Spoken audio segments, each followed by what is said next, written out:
Everyone, आज हम इस लेक्चर में पढ़ने वाले हैं ओम्स लॉ। ओके, सो हमने प्रीवियस लेक्चर में डिस्कस किया था किसके बारे में, करंट और पोटेंशियल डिफरेंस के बारे में पढ़ा था। सो ओम्स लॉ क्या करता है, Ohm's law gives us a relationship between current and potential difference. Ohm's law हमें किसके बीच में रिलेशन बताता है, प्रोवाइड करता है, करंट और पोटेंशियल डिफरेंस मतलब वोल्टेज के बीच में। Okay, so according to Ohm's law, at constant temperature the current flowing through a conductor is directly proportional to the potential difference across its ends। मतलब क्या बताता है ओम्स लॉ कि कांस्टेंट टेम्परेचर पे, मान लो किसी भी कंडक्टर का जो टेम्परेचर है वो फिक्स है, कांस्टेंट है, तो उसके अंदर जितना करंट फ्लो करेगा कंडक्टर के अंदर वो डायरेक्टली प्रोपोर्शनल होगा किसके, पोटेंशियल डिफरेंस के, मतलब वोल्टेज के। सो इसको फॉर्मूला कैसे लिख सकते हैं हम, दैट करंट को किससे रिप्रेजेंट करते हैं, आई से, और पोटेंशियल डिफरेंस को वी से। तो हमें ओम्स लॉ क्या बताता है कि जो करंट फ्लोइंग होगा किसी भी कंडक्टर से वो डायरेक्टली प्रोपोर्शनल होगा किसके, वोल्टेज के, जो उसके अंदर अप्लाई होगी कंडक्टर पे। सो क्लियर, ये क्या है, Ohm's law, that current flowing through a conductor is directly proportional to the potential difference across its end. So इसको हम ऐसे भी लिख सकते हैं, V directly proportional to I भी लिख सकते हैं। ओके, बट अगर आपसे कोई डेफिनेशन पूछे ओम्स लॉ की तो हमें ये बताना है, I directly proportional to V। ये नहीं, वैसे ये भी राइट है, बट अगर प्रॉपर डेफिनेशन पूछे तो हम ये बोलेंगे। क्लियर। सो नाउ अब हम इस प्रोपोर्शनैलिटी कांस्टेंट को हटाएंगे, तो इसको कैसे लिख सकते हैं, V is equal to R into I. ये प्रोपोर्शनैलिटी सिंबल हटेगा तो यहाँ पे एक कांस्टेंट मिलेगा, दैट इज़ R। इसको हम बोलते हैं रेजिस्टेंस। क्या बोलते हैं, रेजिस्टेंस R। क्लियर। सो ये भी एक डेफिनेशन हो गई V उसकी, इस ओम्स लॉ की, that V is equal to I R, और एक ये होगी I directly proportional to V directly proportional to I। अगर इसमें से पूछे कि करेक्ट डेफिनेशन कौन सी है, ये वाली जो प्रॉपर डेफिनेशन है जो ओम्स लॉ बताता है, और राइट ये तीनों हैं, तीनों हो सकती हैं। क्लियर। सो ये हमारा क्या आ गया, फॉर्मूला आ गया, V is equal to I R, Ohm's law. Clear. So अब हम यहाँ से हमें ये पता चल गया R क्या है, यहाँ पे रेजिस्टेंस है, एक नई टर्म आ गई। हमने प्रीवियस लेक्चर में हमने रेजिस्टेंस के बारे में भी पढ़ा था कि रेजिस्टेंस क्या, वहाँ पे सिंपली बताया था कि which oppose the flow of current. Clear. अब हम इस फॉर्मूला से हम यहाँ से अगर हमारे पास I हो और V हो तो हम यहाँ से रेजिस्टेंस भी निकाल सकते हैं, V अपॉन I। क्लियर। ठीक है, अगर हमें इनमें से कोई भी दो चीज़ प्रोवाइड होगी हम थर्ड निकाल सकते हैं। क्लियर। सो इसको हम डिफाइन कर सकते हैं ऐसे भी रेजिस्टेंस को, यहाँ से, the ratio of potential difference applied between the ends of a conductor and the current flowing through it is a constant quantity called resistance. और जो ये R होता है ना, एक कांस्टेंट होती है, इसकी वैल्यू क्या होती है, कांस्टेंट होती है, इसे हम कांस्टेंट भी बोल सकते हैं। तो V upon I is equal to constant. Clear. और हम इससे को ऐसे भी लिख सकते हैं, I is equal to V upon R। Clear.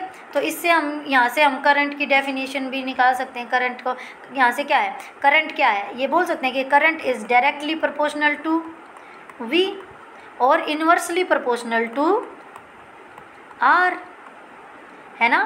किसके इन्वर्सली प्रोपोर्शनल है, R के। क्लियर। तो अगर मान लो मैं यहाँ पे V को, इस रिलेशन में V को बढ़ाती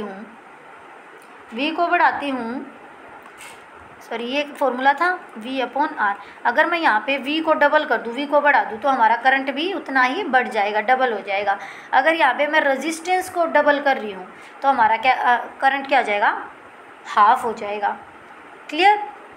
सो हमने यहाँ पे डिस्कस कर लिया ओम्स लॉ क्या बताता है, फॉर्मूला पढ़ लिया, रेजिस्टेंस पढ़ा। सिंपली अब हम क्या करेंगे, रेजिस्टेंस को डिफाइन करेंगे। रेजिस्टेंस क्या होती है, resistance of a conductor. Clear. So the property of a conductor due to which it opposes the flow of current through it is called resistance.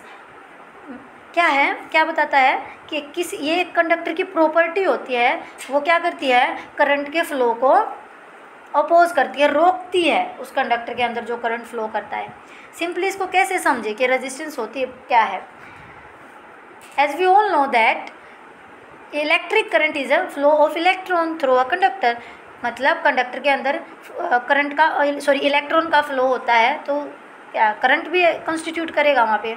सो क्या होगा, करंट का इलेक्ट्रॉन का मोशन हो रहा है कंडक्टर के अंदर, इलेक्ट्रॉन का मोशन हो रहा है मतलब वो एक जगह से दूसरी जगह पे मूव कर रहे हैं, ठीक है, मूव कर रहे हैं, तो वहाँ पे बहुत सारे इलेक्ट्रॉन हैं फ्रीली मूव कर रहे हैं, तो क्या होगा, वो क्या करेंगे, आपस में टकराएंगे भी, कोलिजन भी होगा उनके बीच में। कोलिजन मतलब वो टकराएंगे भी, है ना, टकराएंगे दूसरे इलेक्ट्रॉन्स के साथ, दूसरे एटम्स के साथ, तो क्या होगा, मतलब उनके मोशन में क्या आ रही है, एक रुकावट आ रही है, ऑब्स्टेकल आ रहा है ना, उन वो टकराएंगे तो कुछ ना कुछ ऑब्स्टेकल आया, तो यही क्या है, मतलब अगर इलेक्ट्रॉन के मोशन में ही ऑब्स्टेकल आ गया, रुकावट आ गया, तो मीन्स करंट के फ्लो में रुकावट आ रही है। करंट किसकी वजह से फ्लो कर रहा है, इलेक्ट्रॉन के मोशन की वजह से, अगर उनमें रुकावट आ गई तो हमारे करंट के फ्लो में भी आएगी।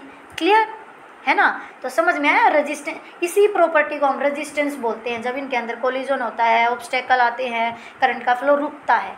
क्लियर, यही हमारी क्या है, रेजिस्टेंस है कंडक्टर की, इस प्रॉपर्टी को हम बोलते हैं क्या, रेजिस्टेंस। और रेजिस्टेंस को अभी हमने फॉर्मूला से डिफाइन किया था, resistance is equal to V/I, ऐसे भी निकाल सकते हैं। क्लियर, अब हम बात करेंगे रेजिस्टेंस के यूनिट की। यूनिट क्या होती है, यूनिट होती है इसकी ओम, क्या होती है, ओम, इसको ऐसे लिखते हैं। क्लियर, और इसका सिंबल होता है ऐसे, ओम का सिंबल ये होता है। क्लियर, ऐसे हम रिप्रेजेंट करते हैं रेजिस्टेंस को। सो हम ऐसा यूनिट को निकालते कैसे हैं, जैसे हमारा रेजिस्टेंस क्या होता है, रेजिस्टेंस होता है R = V/I। तो वोल्टेज को हम किस में डिफाइन करते हैं, वोल्ट में, पोटेंशियल डिफरेंस को, और करंट को एम्पियर में। तो हम रेजिस्टेंस की यूनिट को ये भी बोल सकते हैं वोल्ट पर एम्पियर, ये भी लिख सकते हैं, और ये किसके इक्वल होता है, ओम के। क्लियर, सो अब हम डिफाइन करेंगे 1 ओम रेजिस्टेंस। अगर रेजिस्टेंस की वैल्यू 1 है तो R = 1 ओम। क्लियर, इसको डिफाइन करेंगे तो 1 ओम होता है, 1 ohm is the resistance of a conductor such that when a potential difference of 1 volt is applied to its ends, a current of 1 ampere flow through it। means 1 ohm resistance कब होगी, जब 1 volt की potential difference हो और 1 ampere का current flow हो किसी भी कंडक्टर से। क्लियर, वो हमारा क्या होगा, 1 ओम रेजिस्टेंस। और हाँ, मैंने अभी बताया था ओम को ऐसे सिंबल होता है, इसको हम बोलते हैं ओमेगा। क्या बोलते हैं, ओमेगा। क्लियर, रेजिस्टेंस समझ में आ गया, ऐसा यूनिट होगी। अब हमारा टॉपिक है graph between V and I, मतलब graph between potential difference and current. हमें और सिंपली ओम्स लॉ क्या बताता है, इन दोनों के बीच में रिलेशन बताता है। क्लियर, तो ग्राफ कैसे होगा, ये क्या है, ग्राफ क्या है, स्ट्रेट लाइन है ना, स्ट्रेट लाइन है। मीन ओम्स लॉ ने क्या बताया था, that I directly proportional to V, मतलब डायरेक्टली प्रोपोर्शनल है तो हमारा क्या होगा, ग्राफ क्या होगा, स्ट्रेट लाइन होगा। सिंपल सी बात है, अगर हमारी वोल्टेज बढ़ रही है, पोटेंशियल डिफरेंस बढ़ रही है, तो हमारा क्या बढ़ेगा, करंट भी बढ़ेगा। क्लियर, तो हमारा ग्राफ क्या होगा, स्ट्रेट लाइन। ये करंट है वाई डायरेक्शन में वर्टिकली, और हॉरिजॉन्टली क्या ले रखा हमने, potential difference. Clear, now next point is experiment to verify Ohm's law. अभी हमने कितना पढ़ा है, उसकी थ्योरी के बारे में पढ़ा है कि ओम्स लॉ क्या होता है ना, सारा थ्योरेटिकल पढ़ा है। सो अब एक्सपेरिमेंटली हम कैसे वेरीफाई कर सकते हैं ओम्स लॉ को, 2 तरीके होते हैं, 2 तरीक़ों से हम वेरीफाई कर सकते हैं खुद। सेम फर्स्ट वन, अगर हमें पोटेंशियल V हो हमारे पास और I हो, और उनका जो रेशियो है हमें वो क्या मिल जाए, v अपॉन आई निकाल लें हम, और ये क्या हो, एक कांस्टेंट के इक्वल आ जाए, तो भी हम बोल सकते हैं कि भाई ओम्स लॉ वेरीफाई हो रहा है। क्लियर, हमें पता है ना v upon I is equal to R, R क्या होता है, कांस्टेंट होता है। क्लियर। सेकंड होता है अल्टरनेटिव मेथड, क्या है, हम ग्राफ ड्रॉ कर सकते हैं, v और i है, v और i होगा, और उनके v और i के बीच में हम क्या करेंगे, ग्राफ ड्रॉ कर लेंगे। अगर स्ट्रेट लाइन आया तो इसका मतलब ओम्स लॉ वेरीफाई हो रहा है। क्लियर। सो एक्सपेरिमेंट करने के लिए हमें एक सेटअप बनाना पड़ेगा। उसके लिए हमें क्या क्या चाहिए, हमें चाहिए अमीटर करंट को मेज़र करने के लिए, volt meter volt potential difference को मेज़र करने के लिए, है ना, और एक कंडक्टर ले लिया जिसके अंदर से जो करंट है और वो फ्लो करेगा। ठीक है। और हमने क्या ले लिया, बैटरी ले ली, स्विच ले लिया, और एक रियोस्टेट ले लिया। रियोस्टेट क्या था, यहाँ पे हम रेजिस्टेंस को वेरी करवाएंगे, जहाँ पे रियोस्टेट का मतलब होता है वेरिएबल रेजिस्टेंस, जहाँ पे हम रेजिस्टेंस को वेरी कर पाएँ। क्लियर। सो हमें पता है वोल्ट मीटर कहाँ, कंडक्टर, ये हमारा कंडक्टर है, कंडक्टर के पैरेलल में वोल्ट मीटर कनेक्ट होता है, और अमीटर कहाँ होता है, सीरीज़ में, हमने पढ़ा था प्रीवियस लेक्चर में। और स्विच का हमने किस बैटरी करंट के फ्लो के लिए ली है। ठीक है। और स्विच ऑन और ऑफ करने के लिए। ठीक है। रियोस्टेट रेजिस्टेंस को वेरी करवाएंगे हम। क्लियर। नाउ कैसे करेंगे, मान लो स्टार्ट करते हैं एक्सपेरिमेंट। हमने रेजिस्टेंस यहाँ पे फिक्स कर दी, रियोस्टेट की वैल्यू रख दी, मिनिमम वैल्यू रख देते हैं, मान लो कम से कम हम 1 ओम रख रहे हैं, फिक्स कर दिया इसको। अब हमने इसकी वैल्यू फिक्स कर दी, आर की वैल्यू, तो क्या होगा, और स्विच को प्रेस कर दिया। क्लियर। स्विच को क्लोज कर दिया। अब क्या होगा, अब इसमें से सर्किट में से क्या होगा, करंट पास होना स्टार्ट हो जाएगा, करंट पास होगा, और रेजिस्टेंस फिक्स है, रेजिस्टेंस हमने फिक्स कर दी, तो जितना करंट फ्लो होगा इसमें से वो कहाँ पे मिलेगा हमें, हम यहाँ पे अमीटर पे उसकी रीडिंग शो कर सकते हैं, तो हमें यहाँ से करंट मिल जाएगा। और कितना पोटेंशियल डिफरेंस होगा वो हमें यहाँ से वोल्ट मीटर से पता चल जाएगा। तो हमारे पास क्या हो गया, V की वैल्यू आ गई है ना, कुछ ना कुछ, और I करंट की वैल्यू आ गई। क्लियर। अब हम क्या करेंगे, हमें V और I दोनों मिल गए, मतलब पोटेंशियल डिफरेंस और करंट मिल गया। तो अब हम क्या करेंगे, यहाँ पे निकालेंगे इन दोनों का रेशियो, V अपॉन I, जो क्या आना चाहिए, कांस्टेंट। वो अगर कांस्टेंट आ गया तो मीन्स मान लो कांस्टेंट आ जाएगा, कांस्टेंट आएगा तो हमारा ओम्स लॉ क्या आ जाएगा, वेरीफाई हो जाएगा, है ना। और सेम ऐसे ही अगर हम डिफरेंट वैल्यू पे निकाल सकते हैं। अब हम मान लो रेजिस्टेंस की कुछ और वैल्यू पुट कर दें, यहाँ पे 2 कर दें, 3 ओम कर दें, 4 ओम कर दें, ऐसे ही बहुत सारी वैल्यूज़ पुट कर सकते हैं। और डिफरेंट में क्या मिलेंगे, आई और वी की वैल्यू मिलेगी, जिससे हम उनका रेशियो निकाल सकते हैं। और दूसरा तरीका है, हम उनके बीच में ग्राफ प्लॉट कर सकते हैं, जो कि स्ट्रेट लाइन होना चाहिए। क्लियर। इससे हम हमारे ओम्स लॉ को वेरीफाई कर सकते हैं। क्लियर। अब हमने प्रीवियस लेक्चर में पढ़ा था दैट कंडक्टर्स के बारे में पढ़ा था, इंसुलेटर के बारे में पढ़ा था। कंडक्टर्स क्या होते हैं, जिनके अंदर से इलेक्ट्रिसिटी पास हो जाए, वो सब्सटेंस। और इंसुलेटर्स क्या होते हैं, जिनके अंदर से इलेक्ट्रिसिटी का फ्लो ना हो। क्लियर। वो तो हमने फ्लो ऑफ चार्जेस के हिसाब से डिफाइन कर दिया था। अब हम रेजिस्टेंस के बेस पे इनको डिफाइन करेंगे, किसको, कंडक्टर्स को, गुड कंडक्टर्स, सॉरी बोल सकते हैं, good conductors. Second point is resistors, third one is insulators. ये 3 पॉइंट और डिस्कस करेंगे हम यहाँ पे। सो सिंपली क्या होते हैं गुड कंडक्टर, क्या होते हैं कंडक्टर्स, तो हमें पता है क्या होते हैं, जिनके अंदर से करंट का फ्लो होगा। तो गुड कंडक्टर्स रेजिस्टेंस के बेस पे हम कैसे डिफाइन करें, जिनकी रेजिस्टेंस ज़्यादा कम हो, जिनकी रेजिस्टेंस कम हो, उन सब्सटेंस को हम बोलते हैं गुड कंडक्टर। लो रेजिस्टेंस का मीन्स हमने अभी पढ़ा था, current directly proportional to V होता है और इन्वर्सली प्रोपोर्शनल टू रेजिस्टेंस होता है ना। ये रिलेशन अभी हमने पढ़ा था। तो अगर रेजिस्टेंस ज़्यादा होगी किसी सब्सटेंस की, किसी कंडक्टर की, तो उसमें से करंट कम फ्लो करेगा।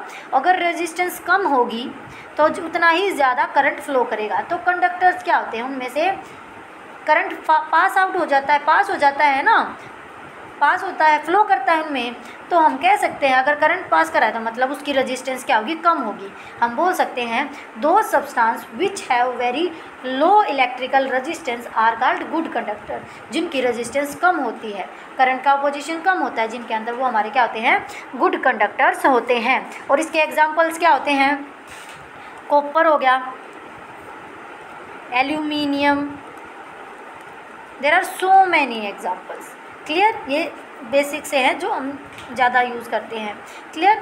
नेक्स्ट आता है रजिस्टर्स, सॉरी पहले इंसुलेटर देख लेते हैं। इंसुलेटर हम प्रीवियस लेक्चर में पढ़ चुके हैं। तो इंसुलेटर्स क्या होते हैं, दो substance through which electric current pass, electricity pass होती है।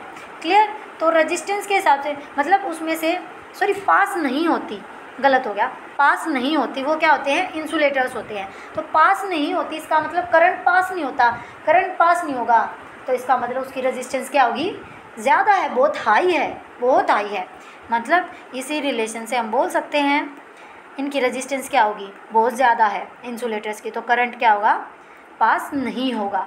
क्लियर। जैसे रबर हो गया, वुड हो गया, ये सारे क्या हैं, इंसुलेटर्स के एग्जाम्पल हैं। क्लियर, इंसुलेटर समझ में आ गया।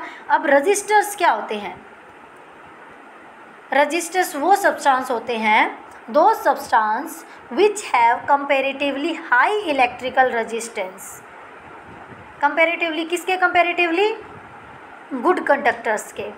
क्लियर, उन्हें हम बोलते हैं रजिस्टर्स। मतलब इनकी इलेक्ट्रिकल जो रेजिस्टेंस है वो हाई होती है, but as compare to good conductors, good conductor के कंपेयर में ज़्यादा होती है और इंसुलेटर से बहुत कम होती है। क्लियर, उन्हें हम बोलते हैं रजिस्टर्स। एग्जांपल्स है मेटल अलॉय, हमने प्रीवियस लेक्चर में जब हमने कंडक्टर और इंसुलेटर के बारे में पढ़ा था वहाँ पे हमने मेटल अलॉयज़ का भी डिस्कशन किया था, नाइक्रोम है ना, और कॉन्स्टेंटन, अच्छा मैग्नीन, मैग्नीन, ये तीनों एग्जाम्पल हमने पढ़े थे। ये क्या थे, मेटल अलॉयज़, ये हमारे रजिस्टर्स होते हैं। क्लियर, मतलब इनकी रेजिस्टेंस जो है वो क्या होती है, ज़्यादा होती है as compare to good conductors. Current तो पास होता है इनमें से, but as compare to good conductors कम होता है। सो आई होप कि आपको आज का जो लेक्चर है वो क्लियर होगा, आपको सारे पॉइंट क्लियर होंगे। So thank you.